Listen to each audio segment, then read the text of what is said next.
കാർഷിക വാർത്തകൾ. കേരളത്തിലെ കാർഷിക മേഖലയിലേക്ക് കൂടുതൽ സാങ്കേതിക വിദ്യകൾ എത്തിക്കാൻ കേരള സ്റ്റാർട്ടപ്പ് മിഷന്റെ അഗ്രി നെക്സ്റ്റ് പദ്ധതി 150 അഗ്രി ടെക് സ്റ്റാർട്ടപ്പുകളെ തിരഞ്ഞെടുക്കുന്നതിനായി അപേക്ഷ ക്ഷണിച്ചു. കേരളത്തിലെ കാർഷിക മേഖലയെ സാങ്കേതികവിദ്യയുടെ സഹായത്തോടെ കൂടുതൽ ആധുനികവും സുസ്ഥിരവുമാക്കാൻ Kerala startup mission agri next പദ്ധതി ആരംഭിച്ചു. ലോകബാങ്കിന്റെ സഹകരണത്തോടെ കൃഷിവകുപ്പ് നടപ്പാക്കുന്ന കേര പദ്ധതിയുടെ ഭാഗമായാണ് 150 അഗ്രി ടെക് സ്റ്റാർട്ടപ്പുകളെ തിരഞ്ഞെടുക്കുന്നത്. പ്രിസിഷൻ ഫാമിംഗ്, ഡ്രോൺ സാങ്കേതികവിദ്യ, artificial intelligence, smart irrigation, farm mechanisation, വിള സംരക്ഷണം, അഗ്രി ഫിൻടെക് തുടങ്ങിയ വിവിധ മേഖലകളിലെ സ്റ്റാർട്ടപ്പുകൾക്ക് അപേക്ഷിക്കാം. തിരഞ്ഞെടുക്കപ്പെടുന്ന സ്റ്റാർട്ടപ്പുകൾക്ക് 25 ലക്ഷം രൂപ വരെ ധനസഹായം, മെന്ററിംഗ്, ഇൻക്യുബേഷൻ പിന്തുണ, ഫീൽഡ് പൈലറ്റ് അവസരങ്ങൾ, കർഷക ശൃംഖലയിലേക്കുള്ള പ്രവേശനം എന്നിവ ലഭിക്കും. ജൂലൈ 31 വരെ അപേക്ഷിക്കാം. രാജ്യത്തെ ഏറ്റവും വലിയ സ്റ്റാർട്ടപ്പ് കർഷക സാങ്കേതിക സഹകരണ പദ്ധതികളിലൊന്നായി അഗ്രി നെക്സ്റ്റ് മാറുമെന്നാണ് കേരള സ്റ്റാർട്ടപ്പ് മിഷന്റെ പ്രതീക്ഷ. News desk, MyFin TV.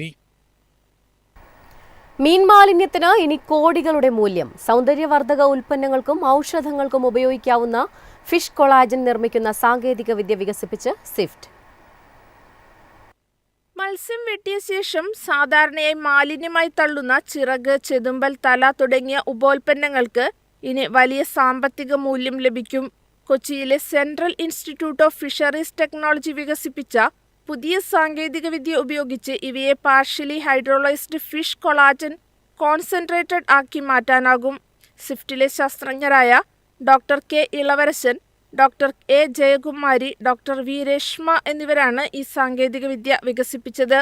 മത്സ്യത്തിന്റെ ചിറകുകളിൽ ഉയർന്ന അളവിൽ അടങ്ങിയിരിക്കുന്ന കൊളാജൻ ചർമ്മത്തിന്റെ ഇലാസ്തികത വർദ്ധിപ്പിക്കാനും പ്രായാധിക്യത്തിന്റെ ലക്ഷണങ്ങളായ ചുളിവുകൾ കുറയ്ക്കാനും സഹായിക്കുന്ന ഘടകമാണ്. അതിനാൽ ആന്റി ഏജിംഗ് ക്രീമുകൾ, സൗന്ദര്യവർദ്ധക ഉൽപ്പന്നങ്ങൾ, ഔഷധങ്ങൾ എന്നിവയുടെ നിർമ്മാണത്തിൽ ഇത് ഉപയോഗിക്കാനാകും. അമിനോ ആസിഡുകൾ സമൃദ്ധമായി അടങ്ങിയിരിക്കുന്ന ഫിഷ് കൊളാജൻ സന്ധികളുടെയും അസ്ഥികളുടെയും ആരോഗ്യം മെച്ചപ്പെടുത്തുന്നതിനും സഹായകമാണ്. ഹെൽത്ത് സപ്ലിമെന്റുകൾ, ന്യൂട്രാസ്യൂട്ടിക്കൽസ്, ഫങ്ഷണൽ ഫുഡ്സ്, ഫാർമ ഉൽപ്പന്നങ്ങൾ തുടങ്ങി നിരവധി മേഖലകളിൽ ഈ സാങ്കേതിക വിദ്യയ്ക്ക് വലിയ വാണിജ്യ സാധ്യതയുണ്ടെന്നാണ് വിലയിരുത്തൽ. മത്സ്യമാലിന്യത്തെ ഉയർന്ന മൂല്യമുള്ള ഉൽപ്പന്നമാക്കി മാറ്റുന്നതിലൂടെ പരിസ്ഥിതി സംരക്ഷണത്തിനും മത്സ്യ സംസ്കരണ മേഖലയിലെ വരുമാന വർധനവിനും ഈ കണ്ടുപിടുത്തം വഴിയൊരുക്കുമെന്നാണ് പ്രതീക്ഷ. News desk, MyFin TV. Indian കാർഷിക കയറ്റുമതിക്ക് തിരിച്ചടിയാകുന്ന നടപടിയുമായി ഓസ്ട്രേലിയ. ഇന്ത്യയിലെ 60% ഫ്യൂമിഗേഷൻ സേവനദാതാക്കളെ സസ്പെൻഡ് ചെയ്തു.